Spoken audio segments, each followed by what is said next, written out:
Salve crias! Vídeo novo no canal, me chamo Bruno Freitas, sou cofundador da Criptocria e hoje nós vamos aprender um pouco sobre a história do dinheiro. Então a história do comércio remonta lá da época do escambo. E o que é o escambo? O escambo é simplesmente uma troca direta, onde João transfere seus bens e serviços para Maria, que por sua vez transfere também seus bens e serviços para João. Vou dar um exemplo para ficar mais claro. João vende uvas, Maria vende maçã, sendo que João quer comer uvas e Maria quer comer maçã. Ambos precisam se encontrar para que seja feita essa troca direta, esse escambo.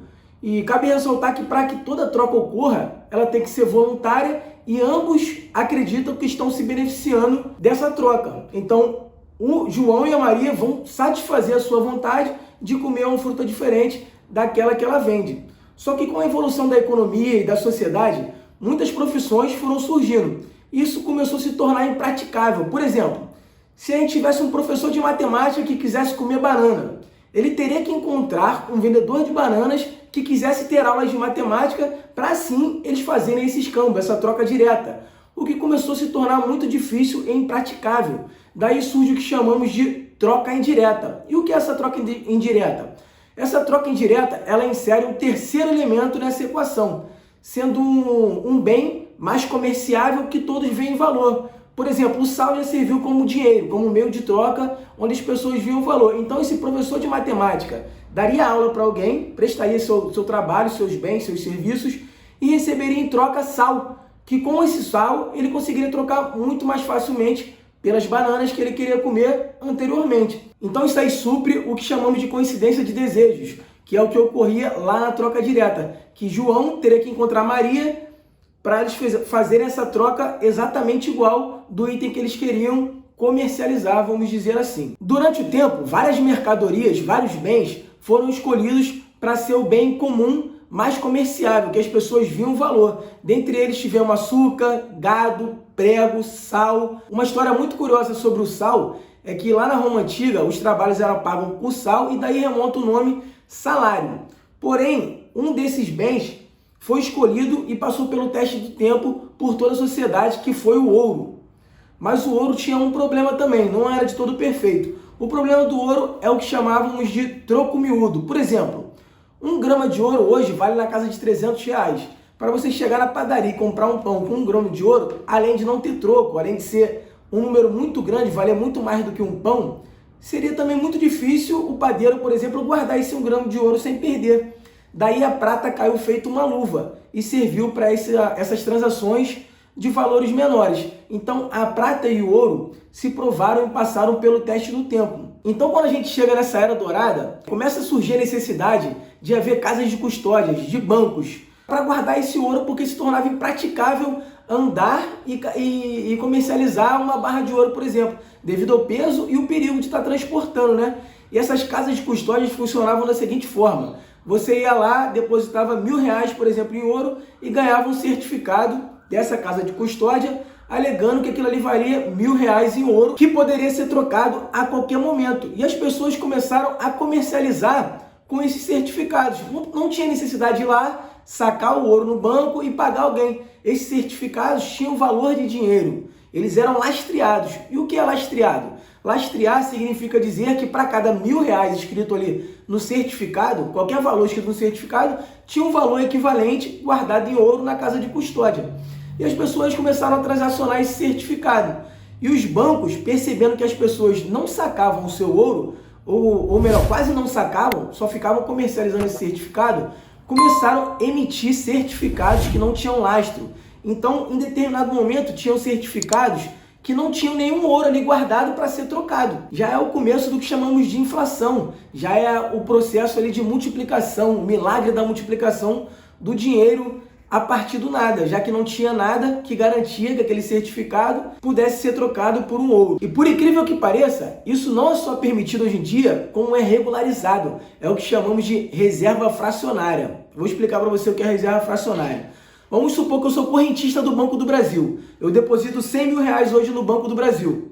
O Banco do Brasil só tem a obrigação de ficar com 20%, na verdade é menos. O Banco Central que tem essa obrigação de ficar com 20% e o Banco do Brasil 11%.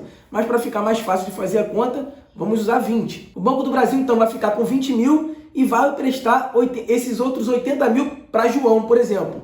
João, por sua vez, vai pegar esses 80 mil dele e vai depositar no Banco Itaú, que só tem a obrigação de ficar com 20%, que são 16 mil, e vai emprestar 64 mil para Maria. Veja bem, dos 100 mil que eu depositei, eles fizeram um milagre da multiplicação, fazendo 100 mil virar 244 mil. Então perceba que tem 100 mil meu, 80 mil de João e 64 mil de Maria. Se todos nós quiséssemos ir ao banco sacar esse dinheiro, não teria como, não existe esse dinheiro. Então é o que eu chamo de milagre da multiplicação, para não falar falsificação de dinheiro que os bancos fazem. É o nosso dinheiro sem lastro. E em 1913 é criado o Banco Central Americano, o Federal Reserve, onde não só certificados são trocados por ouro, mas também cédulas, papel e moeda, o que facilita e muito a impressão desenfreada pelo Estado americano. E o dólar, no caso, começa a perder quase que total lastro no ouro, tendo em vista que existiam muitos dólares em circulação que não tinham lastro no ouro, não tinha por onde ser trocado. E em 1943 ocorre o Acordo de Bretton Woods, que entre muitos assuntos pautados estava lastrear o dólar no ouro, o que com um certo tempo não deu muito certo, e em 1971 o dólar deixava de ser totalmente lastreado em ouro e passava a ser lastreado na confiança dos governantes. Então o dólar se tornava, como todas as nossas moedas são atualmente, fiduciária. O que é a moeda fiduciária? Fiduciária significa que essa moeda não tem um lastro. O lastro dela é a confiança que nós depositamos no nosso Banco Central, em paralelo os nossos governantes. E daí para lá tudo começou a corroer, tudo começou às ruínas, com impressões desenfreadas de dinheiro, gerando várias crises, sendo a mais recente e que está mais fresca em nossa memória, a crise do subprime, em 2008. Se você não sabe o que foi essa crise, clica nesse vídeo aqui em cima que a gente já fez uma aula que a gente explica um pouco sobre essa crise, tá? Então, basicamente, essa crise foi uma crise no setor hipotecário americano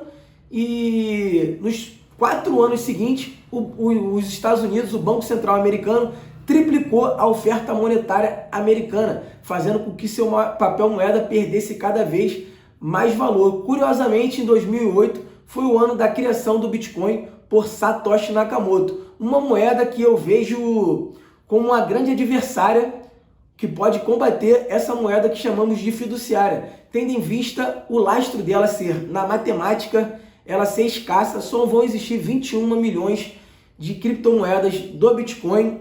Ela é descentralizada, ou seja, ela não precisa de um órgão central tomando conta dela, e com essa autonomia de imprimir dinheiro desenfreadamente, ela é altamente portátil, fácil de transportar. Basta você ter um aplicativo no seu celular, por exemplo, ou uma espécie de pendrive que a gente chama de cold wallet. E ela é inconfiscável.